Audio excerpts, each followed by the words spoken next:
Hi friends, நாம் இப்போ இந்த வீடியோவில் எதை பற்றி பார்க்க போகிறோம் அப்படின்னா 2026ஆம் ஆண்டு சட்டசபை தேர்தலுக்கு இன்னும் ஒரு வருடத்திற்கு மேலாக அவகாசம் இருக்க போது.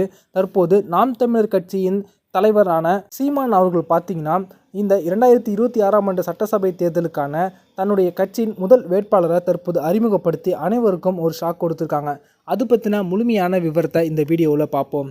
2026ஆம் ஆண்டு பார்த்திங்கன்னா தமிழகத்தில் சட்டசபை தேர்தல் நடைபெற உள்ளது. இதனை முன்னிட்டு தற்போது பிரதான கட்சிகளான திமுக, அதிமுக, பாஜக, பாமக அப்படின்னு அனைத்து கட்சிகளுமே இதற்காக ஒவ்வொரு தொகுதியிலுமே துவங்க ஆரம்பிச்சிட்டாங்க அப்படின்னே சொல்லலாம். தற்போது ஆட்சியில் இருக்கக்கூடிய திமுக கட்சி 2026ஆம் ஆண்டு சட்டசபை தேர்தலில் 200க்கும் அதிகமான தொகுதிகளை பிடிக்க வேண்டும் அப்படின்ற ஒரு நோக்கத்தோடு 200 தொகுதிகளில் வெற்றி அப்படின்ற ஒரு முழக்கத்தோடு ஆங்காங்கே பார்த்தீங்கன்னா கூட்டத்தை நடத்த ஆரம்பிச்சிட்டாங்க. அதே போல் இந்த முறை விட்டதை பிடிக்க வேண்டும் அப்படின்னு சொல்லிட்டு அதிமுக கட்சியும் தங்களுடைய கட்சி நிர்வாகிகளை கூட்டி தற்போது அடிக்கடி அவங்க கூட்டங்களை நடத்தி கொண்டிருக்காங்க.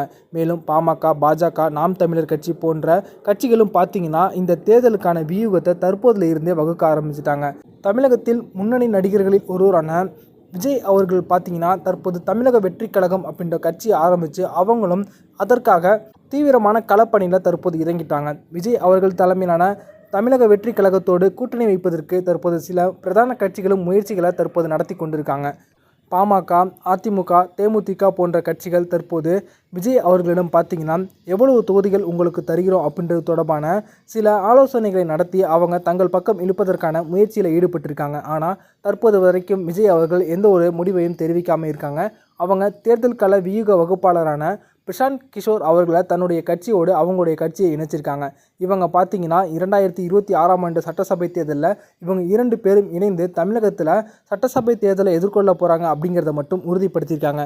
இந்த நிலைமையில் தான் தற்போது நாம் தமிழர் கட்சியின் தலைமை ஒருங்கிணைப்பாளரான சீமான் அவர்கள் முதல் கட்சியாக தற்போது 2026ஆம் ஆண்டு சட்டசபை தேர்தலுக்கான தன்னுடைய கட்சியின் வேட்பாளரை தற்போது அவங்க அறிவிச்சிருக்காங்க. தென்காசி தொகுதியில் டாக்டர் கௌசிக் பாண்டியன் அவர்களை அந்த தொகுதியின் வேட்பாளராக தற்போது அவங்க அறிவிச்சிருக்காங்க அப்படிங்கிறது குறிப்பிடத்தக்கது.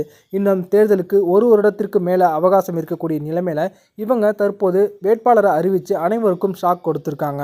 தற்போது கௌஷிக் பார்த்தீங்கன்னா நாம் தமிழர் கட்சியின் மருத்துவர் பாசறை உறுப்பினராக அந்த தொகுதியில் இருக்காங்க அப்படிங்கிறது குறிப்பிடத்தக்கது.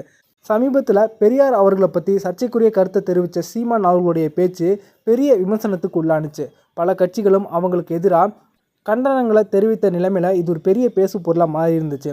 இந்த பதற்றம் ஓய்வதற்குள்ளதாக பார்த்தீங்கன்னா சீமான் அவர்கள் மீது பாலியல் குற்றத்தை சுமத்துனாங்க நடிகையான விஜயலட்சுமி அவர்கள். அவங்க 15 வருடத்துக்கு முன்பு சீமான் அவர்கள் தன்னை திருமணம் செய்து கொள்வதாக ஏமாற்றிவிட்டு பாலியல் வன்புணர்வு செய்துட்டாங்க அப்படின்னும் அவங்க 6 முறைக்கு மேல் என்ன கருக்கலைப்பு செய்ய வச்சுட்டாங்க அப்படின்னும் அவங்க பார்த்தீங்கன்னா போலீஸில் புகார் தெரிவிச்சிருக்காங்க.